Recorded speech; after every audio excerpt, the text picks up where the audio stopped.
Welcome back to Pen and Prosper, a podcast where JT Lawrence is coaching me, Melissa Delport, to be a six-figure author, and we are putting it on the internet. If you are joining us for the first time, you have caught us smack in the middle of a two-part episode with Blake Hudson, a guest that we keep bringing back because he is so talented and so good at Facebook ads. And so generous with his knowledge. And yes.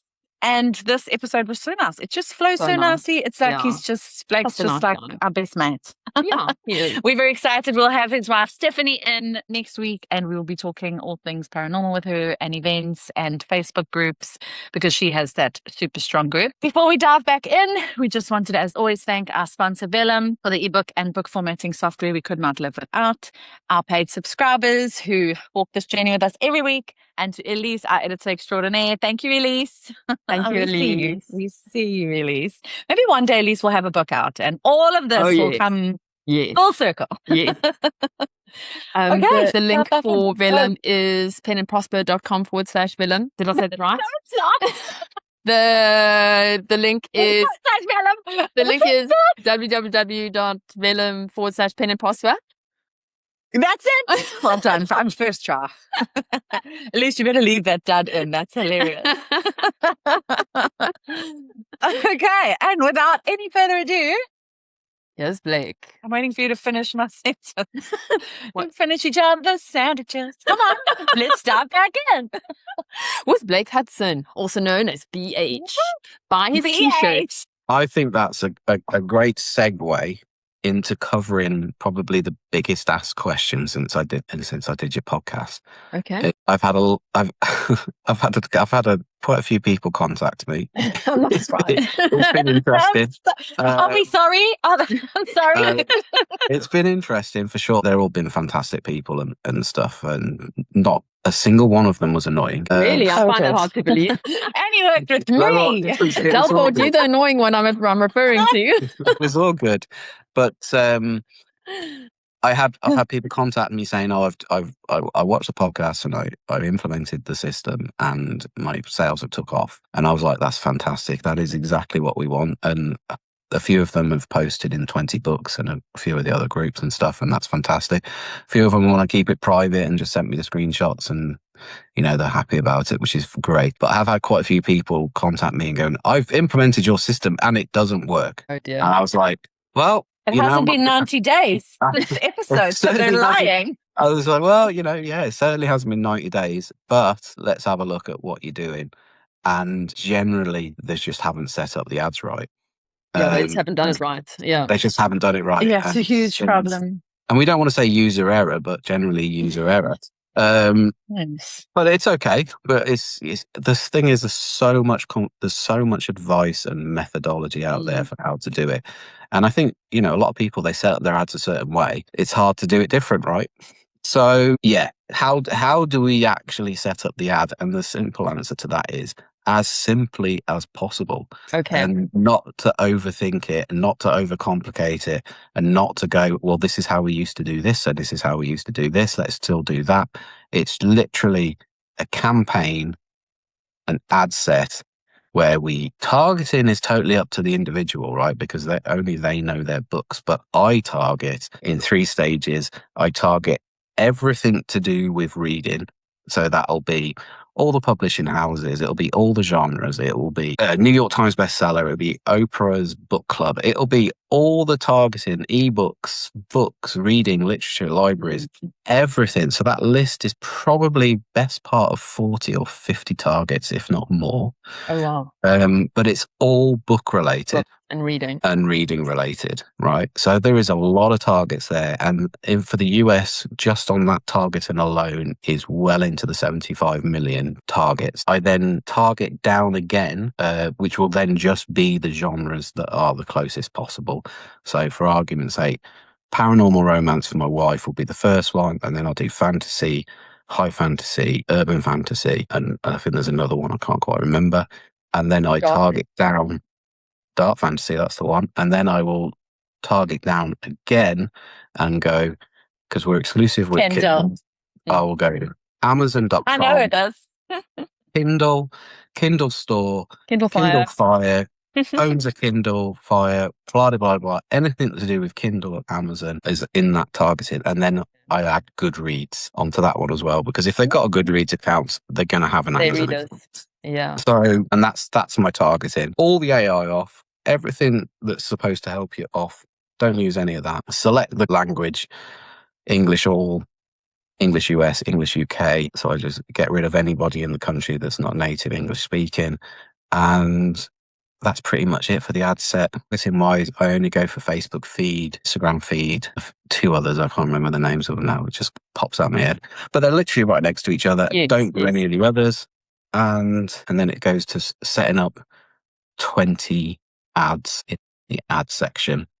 And obviously 5 hot, 5 warm, 5 cold, and then 5 shock for Sub-Zero, and all the different ad copies to suit all the different images for those 20.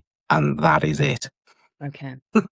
And tick off everything off that shouldn't be on, that's either AI related or Facebook wants to put other people's ad images on your ads.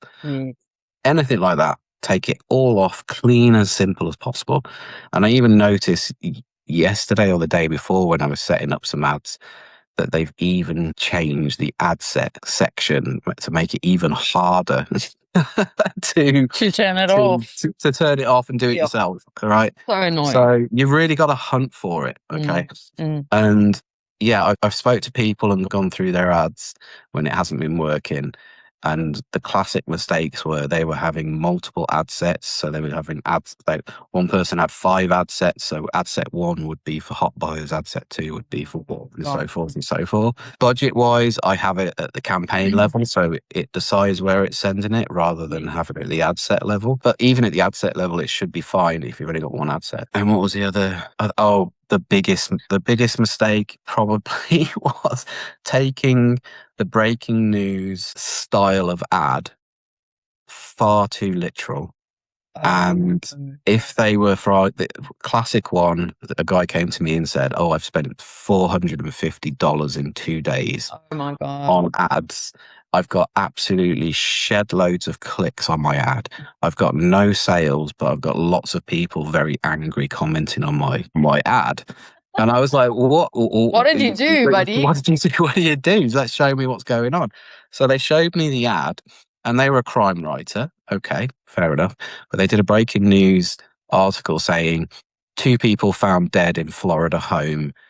Police bring in FBI, which is part of his story. Yes. But it literally, people thought it was a real Literally breaking fake news. Yeah. So, and then they're like, "No, this is fake. You've sent me to a book on Amazon. This is fake. I wanted to know who'd been killed, right?" So, Yes. Yeah. That was too much. Helen had an ad. Australia flagged her account because they said that she was distributing fake news because she had a breaking news ad. But her breaking news ads are working so well in the US. So it's just Australia. I think, they do everything right down there. Right. But like I had an idea, and tell me if you think this would work with the breaking news ad, is to put a wyvern on the Space Needle, which is a scene in one of my fantasy books, which is clearly not going to be real. And then to have that as a breaking news ad. And then be like this fantasy book or something. Or do you think that's being a little bit too real? I'd have to visually see it because I'm okay. That's how I work. But it would be a very fantasy graphic. My mind's just there. Because a very fantasy graphic, people aren't going to think it's real. Although there was a breaking news, it's because I see breaking news images all the time now because I'm constantly clicking on them. But there was a breaking news of somebody saying they'd found like some sort of snake creature on Mars. That's relatively fake news, but people were believing it. But no, I think you test it and see what happens. My view is I always find the best breaking news is about the author. And it's just so, it says exactly what it says on the tin. Yeah. It's telling you everything you need to know. There's no surprises. There's nothing to be misinterpreted too much. I find that works, but you just don't. I couldn't tell you whether it would work or not because you just have to test it. Yeah. Because generally stuff I think doesn't work always works, vice versa. Yeah. Okay. So going back to that crime breaking news, Mez, thankfully, at the end of the day, I said, let's look for the silver lining. You've got proof in concept. People are clicking your ad. Right, you spent $450 on it, but you know it works. So let's just tone it back a bit and make it about the author, not about your storyline. And the other mistake I've seen is people using AI generated news readers, anchors, people out in the field with their microphone and using AI to generate that. I think you're just pushing it far too far. Risky. It's just making, and obviously, you know, with the best will in the world, you can tell it's an AI generated image, right? So I just don't think it's worth it. I think just use natural photos of the author signing a book. Okay.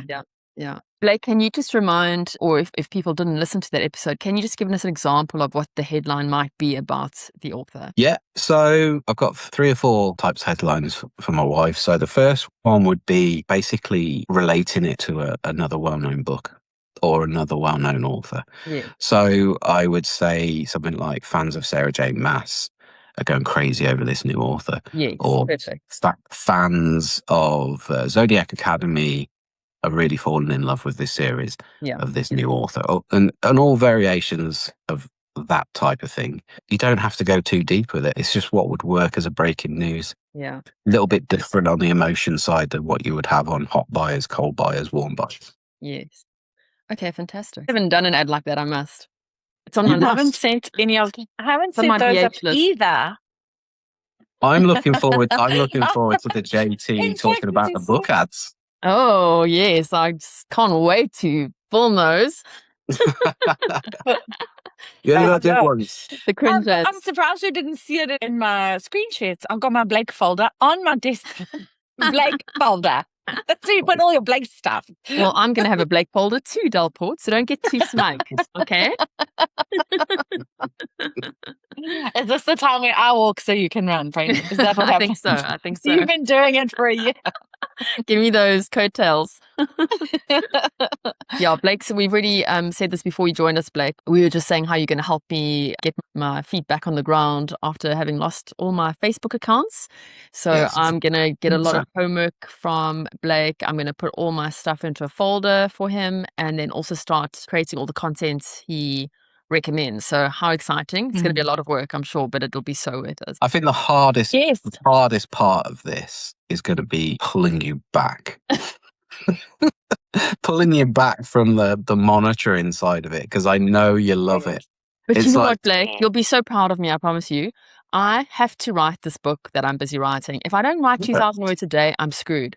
So I was speaking to my life coach, Claude, and he was saying that I was saying I just can't focus on writing. I keep thinking about my ads. I keep thinking about my revenue. It's like and I've got this monkey mind, right? So he was like, basically, you're addicted to dopamine, and that's why you can't focus, because your brain is constantly reaching for dopamine instead of sitting and doing something hard. So what we did is we did like a little cool calculator thing that like rewards me with dopamine hits when I reach certain word counts and that kind of thing. So I'm getting my dopamine, but from writing and from the actual writing, right? Because that's fun and things are happening in the story. So I'm not allowed. In fact, everything's locked down on my computer and my phone. I literally cannot check my ads dashboard, my social media, my revenue, nothing. I can't check anything until 12 o'clock noon. It all unlocks, and that's when I can check stuff. But what I've realized is because I've had so much dopamine in the morning from other sources, I don't crave it the way I usually crave it. So now it gets to 1 o'clock, 2 o'clock. I'm like, I haven't checked my sales. I haven't looked at my ads in days. Really good. Wow. It's so weird. It's a miracle. It's really It's so freeing because like I don't feel so like chained to my desk. It's weird and I love it. Yeah. I hit that point a few years back where, you know, the success of my wife's books had took off, well, a few years into it. And obviously we started the small press. So we had all the other authors' dashboards and everything. That's a lot to look at. It was a high dopamine addiction because you just look and then times it by 10 because you got 10 different authors, right? Yeah. And my mood swings were so varied from being like on massive highs to massive downs. Not downs as in depression, but downs as in just grumpy as hell.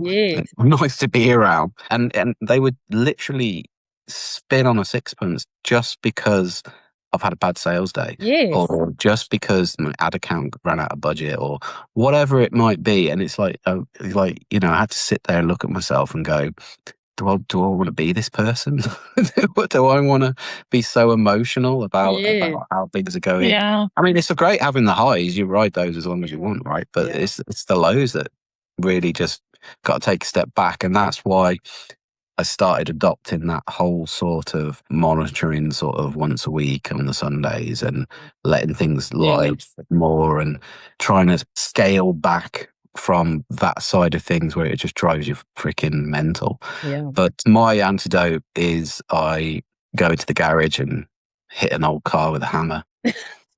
I don't have an old car, damn. I don't have an old car. I do have a hammer. Go to the garage and hit something with that. But yeah, I have to do something that is not tech related, because I find my oldest hobby is playing guitar, right? But now I find that is incredibly tech orientated. Like everything's an app. Everything's like you plug into the computer and that sort of stuff. I just want to plug and play. Doesn't exist anymore. So yeah, go work on an old car, and that sort of resets the clock. Yeah, brilliant. Yeah, I go for walks, I do yoga, I do weightlifting. Delport started weightlifting now. I think all the exercise definitely helps us with all of this kind of stuff, all the mindset stuff, the resilience. No, do you know what helps? BH. Because when BH was doing it for me, now it's free. I couldn't take. It was so cool. What about? Yeah. Now I'm back to feeling stressed. I wake up in the morning, first thing I do, go check my dashboard because I need to make sure my ROI is good and everything. And I'm like, I miss my husband. Oh, no. But don't worry, Blake. I've got this. I'm going to be brave. I've got that dashboard you sent me, and I'm going to, maybe I should do that, lock everything down until tomorrow. I use Cold Turkey if you're interested. It's excellent. And I use Screen Zen on my phone. But, I've resisted locking down stuff for so long. I'm like, if I can't have enough willpower to not look at my ads dashboard, then the problem is not the ads dashboard. Problem is very deeply inside me. And I need to I don't know what I need to do. But Claude said, but why use your willpower on that? Using your willpower on so many things. Why make your job more difficult? And I'm like, okay, I'll pay for Cold Turkey. And honestly, the second day I was doing it, I stopped even wanting to look. It's incredible. Okay. This is from someone like you. Check in the morning. What are my sales doing? What am I spending? Yeah. How many YouTube followers do I have? Okay, now I'm running out of little levers to pull. Okay, how many podcast things? It's ridiculous. It's like you can't live like that. No, and it doesn't change the outcome from one Sunday to the next. Checking it every day, it doesn't change anything. That's why I was laughing at you earlier, saying I was refreshing my sales dashboard as if I was being paid to do it, as if it was my job. Okay, I'm a successful author. I've got to touch this button to see how many dollars I made in the last 3 minutes. It's ridiculous.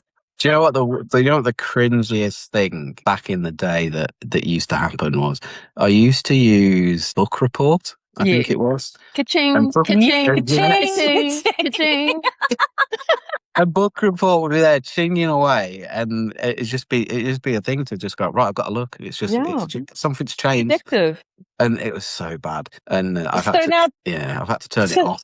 Yeah, same. On the publisher channel. My kids used to say, Mom sold a book. And then the next kid said, Mom sold a book. And then I actually had to turn it off. Oh, stop talking. But I have a question, Blake, because you obviously checking now on Sundays. Does Steph ever check her dashboards? No.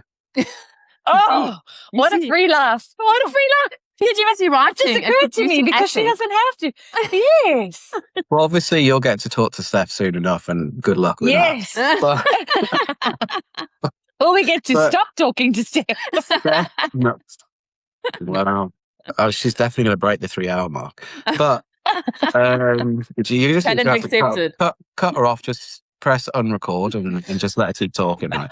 But rewind. Steph talking about Zen or talking about being able to switch off the dopamine or distractions. Yes, I'm making notes. She doesn't know how much is in her bank account. She doesn't have a bank. She has a bank card, but she doesn't actually carry it on a person. She's a bit like how the Queen used to be, doesn't carry money. Only because, she'll kill me for saying this, only because every bank card I ever allow her, not as in allow her as in control, but allow her to have, she literally loses it. It's straight in the back pocket, straight out on the floor somewhere. We've been left in parks. It's been left in cinema seats. It's been left everywhere, right? So she's not allowed to have the bank card, and she's like, whenever I give it to her, she's literally throwing it back at me as soon as she's used it and whatnot. She doesn't read her reviews. She doesn't look at any of it. She just She keeps herself in her own bubble. Because if she comes out of that bubble, she's distracted and she finds it very hard to get back into writing again. And obviously with her, where she's writing a book a month, and she also, next month she's going for 2 books, which is unreal. But she's just in the zone, right? Yeah. And I think that's her dopamine. And the thing is, Steph will happily tell anybody that she's ADHD. Right, she is a functioning ADHD, hyper focused. But when she gets into her zone for writing, it's the only thing that literally stops her ADHD, because everything else is just banging all over the place. And she knows that about herself. And she knows that if she was checking sales, she would be exactly the same every 5 minutes. You know, I've literally just had a notification pop on my phone there saying from Publisher Champ, you've just made sales, and I'm like, oh, it's terrible, right? What's the ROI? And the thing is, you can't actually talk to anybody else about this, because people just look at you like you're mental. Like, what are you talking? Nobody's interested in the book world outside of the book world, right? Yeah, I don't know where I was going with that, but that's Steph. Can you imagine how much time Steph saves by not checking her dashboard, not looking at her reviews, all that stuff? Not setting up ads. She puts all that time back into her fiction writing, and look how it's paid off for her. Yeah, that's why, she literally, potentially on good days, she will write 5 to 6 chapters a day, and she'll knock a book out in sort of 10 to 14 days. And that's from start to finish. And, she works linearly as well, whereas she writes the first chapter, she reads through it and edits it, and she sends it off to her editor, and then she never sees that chapter again. And she just works the one all the way to the end. Okay. And then the book's published a day to 2 days after she finishes the last chapter. Oh, wow. But when your output is like that, I can imagine it becomes such a production line. Like, her system must be so slick. Yeah. She's just working through she knows exactly what she's doing, whether it's good, I'm still a little bit chaotic. That's the dream. That's the dream. But on the flip side of that, she also knows that she can write a book in 10 to 14 days. So if she's on a pre-order deadline, she'd be like, well, I've got 10 to 14 days. I can literally start 10 to 14 days before the pre-order. And then it's like, and then that just happens to be the book that I'm really struggling in the middle of this one. It's just, I know. And then the really long hours start happening, so she gets she's not missed a deadline. Amazing. Yet, but she's literally had everybody having kittens thinking that she is. So, I can't wait. I can't wait for next week. It's going to be such a vibe. We might, I don't know, maybe we should get some wine or something. Oh, yes. That's a good idea. She will literally have cocktails, I think. Hold on, it's going to be 7 a.m. Nothing wrong with that. Nothing wrong with martini. that. So you don't go to bed the night before. Hey, any more generalized questions? I think from that was it from me. I think you have answered the most common question. It was exactly that, the structure and how simple it is, because there was so much psychology and stuff behind your system that I think people got swamped in that, and it was a long 3 hours. Not for us. It flew by for us. But I think that people must also watch their placements, because what we do, we've started this once a month. Paid subs can join a Facebook, and it really is encouraged that it's people that have something to share, not just like a catcher, because it can become a bit bigger. But the one thing that came out is like if people were saying, oh, it's not working, we were all going to each other's ads libraries. And those placements, like I'm looking at it again, one of the ladies that we spoke to, her ads are running on Threads and Messenger and WhatsApp. And then you're paying for... I don't. So I think people must really watch their placements. I agree with you 100%, Blake. If the ad is not working, I would say it's probably 90% user error. And I know this because I did it in the beginning when I wasn't familiar. Yeah, when I wasn't familiar with the platform. And now everything is hidden. I mean, I don't know if you've set up ads recently, but now they want to use old images on a new ad image. And it's so hard to find where to delete those. No, I don't want those. I only want these. And they're like, but these are recommended. I don't care. So you really have to know. And I think that just comes with time, getting used to the platform, getting used to the interface and working through it. It does. And it's difficult when you're trying new systems as well, because we've all done them in a certain way for a long period of time. You know, and it's still easy to miss stuff when you're setting stuff up, especially if you got like a 7-year-old running in to tell you something that he's found in the garden that's stuck to him or whatever. So it's distractions are easy and stuff. And also you do need to check your ads every now and then, because obviously Facebook will turn stuff on. Yes. You'll stop thinking there's a hack for that. If you check your ads through the Facebook ads library, it gives you a different view of your ad. And on the top, you can see which platforms it's running on. So you don't have to even go into the ad. Like that's where I'm looking. I'm on the ads library. And then you can see a lot of this stuff in a different way than when you're in your dashboard. So I think going on and checking through the ads library is a great way to check that nothing's gone funny on your ads. 100%.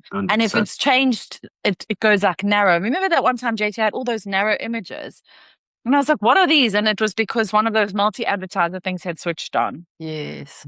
So it's a nice way to just check that everything is as it should be. Yeah, that's a very good trick. I have questions that don't really relate to your method, Blake, but just interested to see what you are doing. The first one is foreign markets. How much are you spending?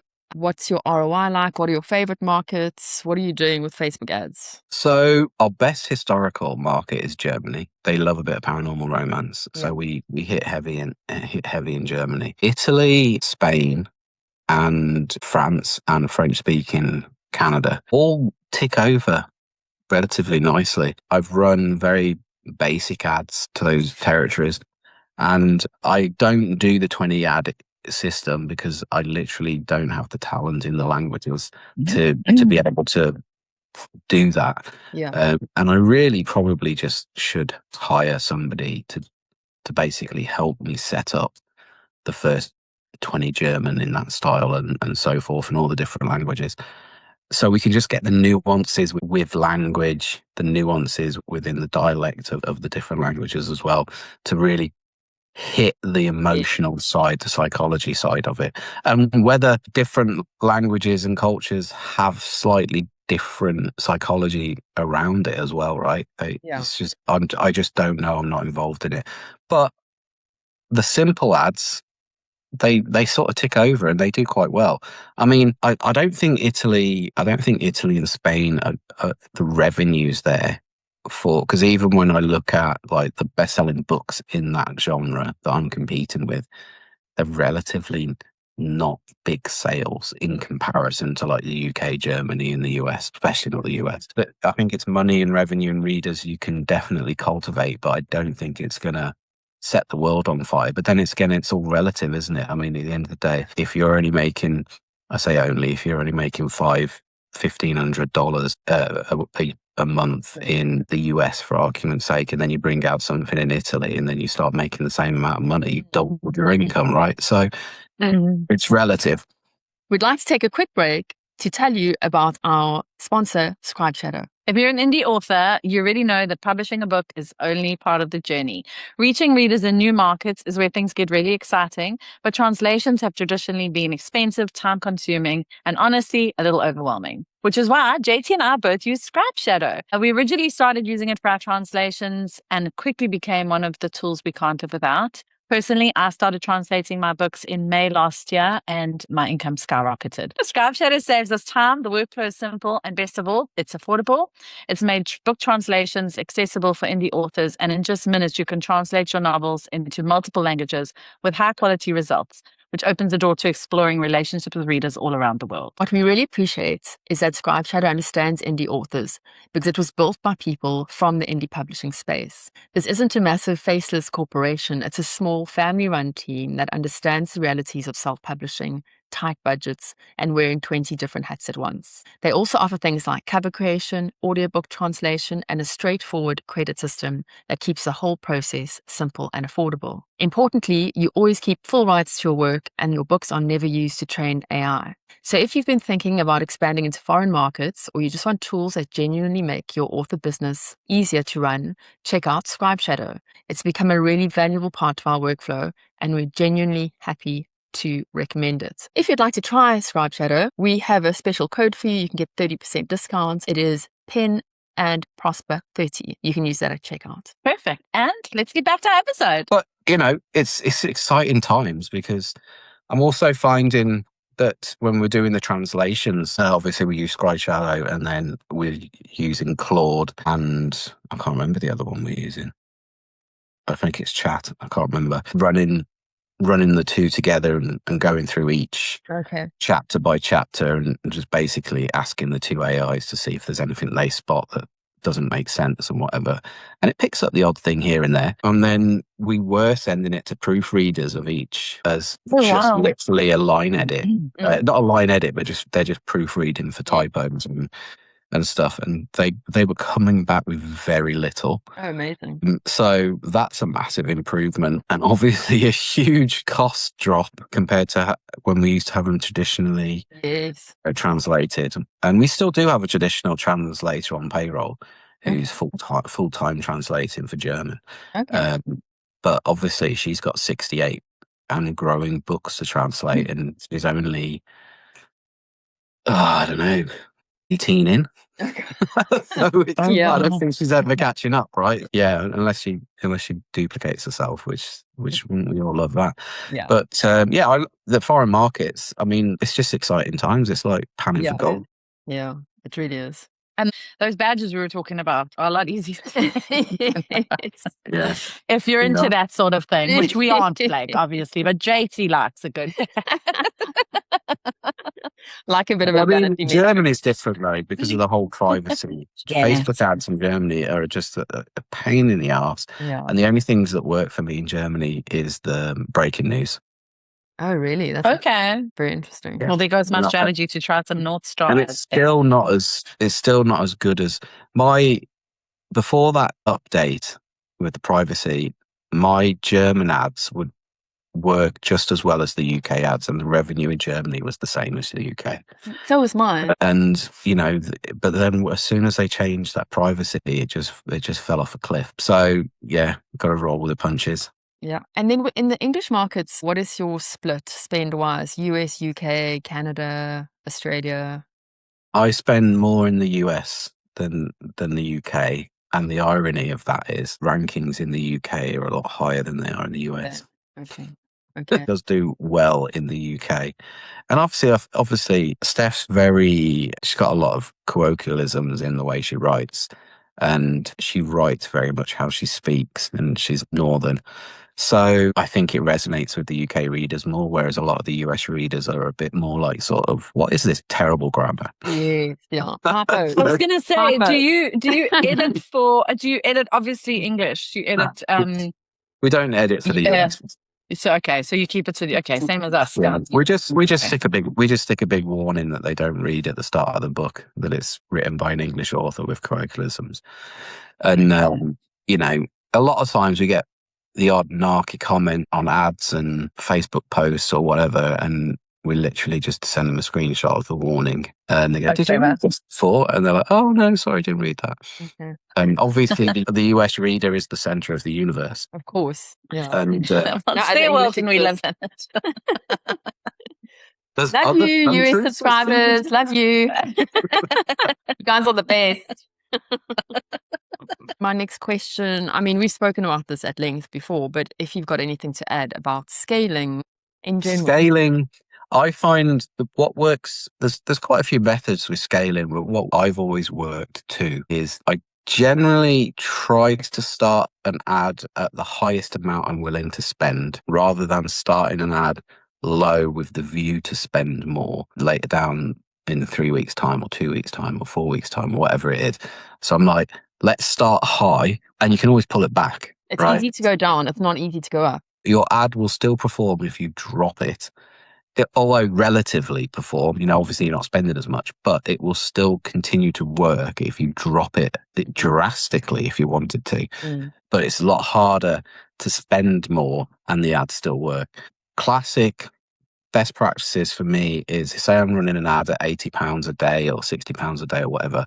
If I literally want to double it because I know the ad's doing really well, I will duplicate that ad and start it again and have them running together. And a lot of people are like, oh, you're cannibalizing, you're sending the ad to the same people twice and your 2 ads are sent to the same person and all this sort of stuff. And it's like, yeah, we are. And that's exactly what Facebook does. So whether you're running 1 ad or 2 ads, I'm telling you that person's seeing that ad twice, 3 times, 4 times a day anyway. And a lot of people say that the frequency just goes up as the ad gets stale. Take it with a pinch of salt, because I've had ads in the past running for 18 months and the frequency goes up, but it's still converting and it's still converting well. So I don't think frequency is really that big a deal. In fact, I think you need frequency because you want people seeing the same thing over and over and over again until they feed it into submission to go and click on it and buy the book, right? Even in America. Even in America. And then, so that generally I would duplicate. But if I'm raising the budgets like I am now, because I can't keep duplicating because I have too many ads running in the ads dashboard, which I didn't think was a thing. Nor did I. I think it might how be. many ads is that? It's a lot. 250,000. I think it's nearly. I think it's pushing nearly. It's got to be over 250 campaigns. So, but it's not just my watch; it's other books as well, and my t-shirt business. And but anyway, so if you want to see Blake's t-shirt business, we go to www. Come on, Blake, you may as well use that while we're here. Shirt. Yeah. It's literally just got my face on. But pointing like you do in our YouTube thumbnails. In our thumbnails. Yeah, Blake loves pointing at people. So yeah, and it's so true. I'm always poking people out. But and then the other way I scale is I literally just inch it up by about 5-10%. Yeah. So if it's £50 a day, I'll add another 5 on there, or £2.50 or whatever, and I'll leave it a couple of days and then I'll add it on again and again. And it's a slow process, but it does. We're literally within a month. You can 3 times your budget spend if you want to. It's just a slow trickle. But gone are the days of just let's just throw 1,000 on it. Yeah. It just doesn't. It just doesn't. No, it's just breaks. Best way to kill your ad. Yeah. And then the other best way to kill your ad is if you're running your 20. Well, you will be running your 20 images. Is to start switching them off because you think they're not doing anything. Yes, if they're spending crazy amounts of money, then yeah, obviously you got to switch it off. But just switching them on and off just because they've only had like 50 impressions or they only got 1,000 impressions but no clicks and all this. Well, that's not working. Switch it off. It just kills the ad. It just kills it. So just keep them all running, keep them all ticking over, and also great way to monitor it cost wise is just going to your Facebook ads dashboard. Download the report. Keep it as simple as possible. You don't need everything in there. I literally just have budget, amount spent, CPC, and a few other little bits and stuff. Just download it, total up how much you've spent, and then total up all your CPC, and then do a little sum so you can get the average.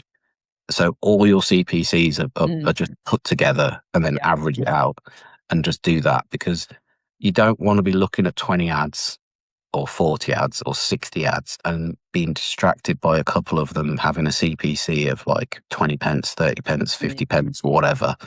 Just total it all up. Yeah. Just get the average and be happy with that. Yeah. Yeah. Okay. See, this is why I can be a bit more granular, because I have such a small scale spend, less ads, but I'm going to have to start learning how to let go as it grows, because there's no way I'm going to be able to do that because I won't be able to see where the revenue's coming if I've got 10 ads running. You know, I'm just going to have to accept that holistically it's working. You've got to, because it's 7 figures this time next year. Oh, yeah. Yeah, I like the way you're talking. we'll be having this in person somewhere. Maybe at the villa, Blake. We'll crack a nod to the villa. Okay, by then I hope it's all done and dusted. I think by this time next year the main house should be finished. Oh, I'm hoping. That was an invitation, Delport, to both of us in case you missed it. I'm telling you, we are headed to the villa. It's going to be an improv writer conference at the Villa Hudson. Yes, I love it. We're in. That means it's tax deductible. We'll toast a few outside the church bar. Love it. I love the pics. I love the updates. It's such a vibe. It would be Mary's dream. Are you to fix also up an inviting your old husband place now? Have you ever seen Well, that? no, I might have to buy him his own villa. Is there any around you there? Like, I've got. come got on, a Jason, we derelict all one go next live in door. Spain. There we go. You ever watch the movie Tom Hanks, Money Pit? Oh, I haven't seen Money No, Pit. I haven't. Oh yeah, that's literally my life. Everything. You don't even have to explain. It's like self-explanatory. Yeah. It's pretty, Example of a brilliant title. It says everything you needed to say. pretty much. Anything that can go wrong goes wrong, right? Oh, Yeah. yeah, but it makes for good. It makes for good internet. I like the videos and the updates of Villa Hudson. Delport, I just want to say that being granular can be good in a way, but I just also wonder if it'll keep you small and just Yeah, keep that in probably. mind. Yes, 100%. Because I'm looking for those higher ROIs, and that falls away when you start scaling up. So, and I'm definitely nearing the point of being able to scale. You know. Yeah. I pulled back quite a bit, and then I'm like, okay, I've got a little bit more. Like, we're getting there. Yeah. As long as I don't have to pay any tax in the next year, I'll be fine. I think one of the hardest psychologies to deal with is, at the end of the day, and I've said it countless times in posts and things like that, it's really scary when you're spending money and you don't know if it's working. Yeah. And I can completely appreciate that me turning around, especially like the post I did on the 16th in 20 books, I can completely appreciate turning around to somebody and saying, you need to spend £60 a day or $60 a day, whatever, for at least 2 months without changing it. Yeah. Right? Yeah. Let alone scale for you to, start seeing. I mean, it's different with every genre, length of books and stuff like this. If you've got a relatively small book like Trash Droid, for instance, 30,000 words or whatever it is, read through is going to be a lot quicker. You write an epic fantasy and it's 150k or whatever, 200k. Yes, it's going to take a time. It's scary and nobody wants to throw money away. You've worked hard for it. You could be spending it on your kids or doing whatever it is you need to do. But, fortune favors the brave. This is where you've got to be committed. And I think when people commit to doing it, they've got to commit to it on the right basis. They've got to know that they've relatively got a good product. They need to know that they've got good read over rate. They need to know that their readership is out there. They need to know that there's very similar books in the same genre that do well. They need to be confident in their product, and if they're not confident in it, they're never going to spend. They're never going to spend it, and there's always be a reason to switch those ads off because it's not working. And I think people look for that reason. Yeah, I think they're testing though in small, like having small success. It does make you braver. And once you've tested the system, and barring you doing anything wrong, user error, like, I'm now far more confident when I set up an ad that it's going to work. I'm like, it's going to work. It might take time. But the chances of it not working and not giving me any return now are much less, I think, than a year ago when I had no idea what I was doing. Yeah. So I think keep it small until you learn how to run your ads. And then once you know, it's kind of becomes less of a gamble, and spending more doesn't seem as frightening because you kind of know you're going to see a return on the money. Yeah, for sure. Yeah, you do need to see that. You do need to see the growth and the proof. Yes.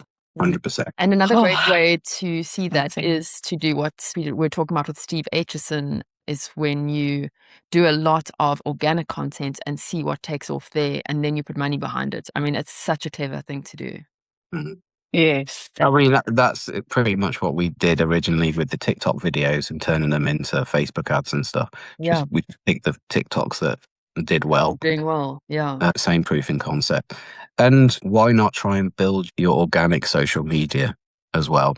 You know, if you have time for it.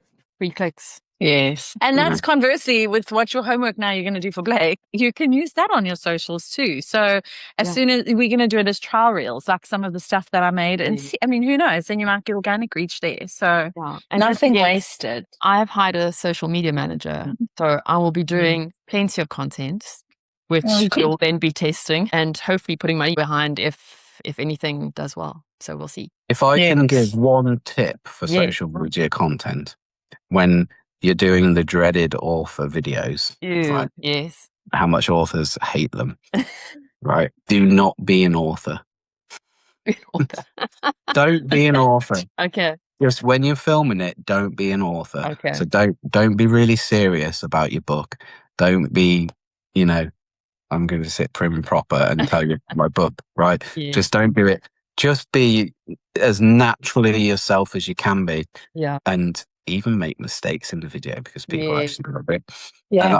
And that's what I find works the best, because, you know, nobody wants to just be, this is my book and it's about it's got to be really natural, and you got to somehow wedge a bit of your own personality into it, even though it's such a dull thing.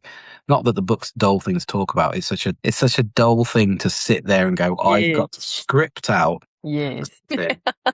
and try and say it correctly.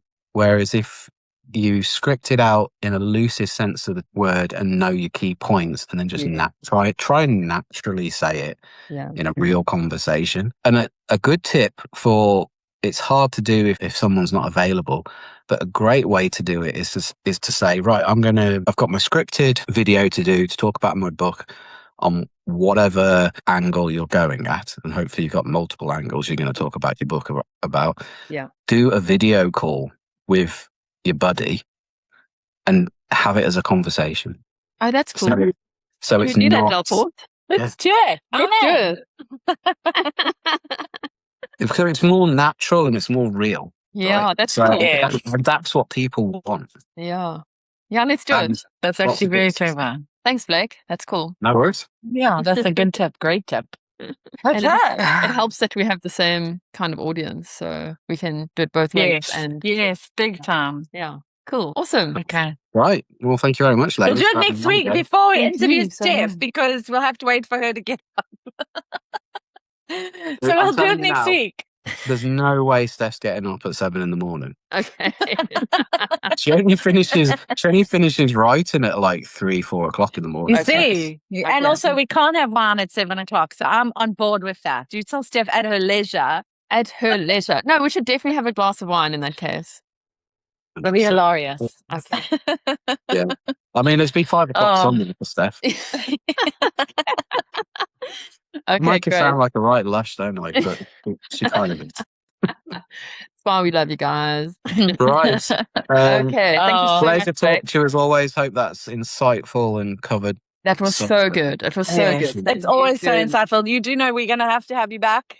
Don't think you're going anywhere. Yep. See back in 6 weeks. No, how long? 90 days after we start my ad. See you then. Yes. Or sooner for a little middle update. How brave are you going to be? I'm going to be so brave. Try me. So Try me, Blake. I'm here for it. Nothing. Well, we'll be back in 90 days when JT... With an OnlyFans account. Because she got so comfortable on the internet. It's good backup. So yeah, 90 landing days. page is a landing page. 90 days and JT's put in a down payment on a yacht. Okay. Yes. I've never really been a yacht person, but it still excites me. It's happening. Well, I'm not really a yacht person as long as it hasn't got sails. Yeah. If it's just pure luxury, I'm down. I'm I can do that. I can do pure You don't want to luxury. do any work. I actually think they're called mega yachts. It might be Mega setting our yachts. I could standards do a that. little high.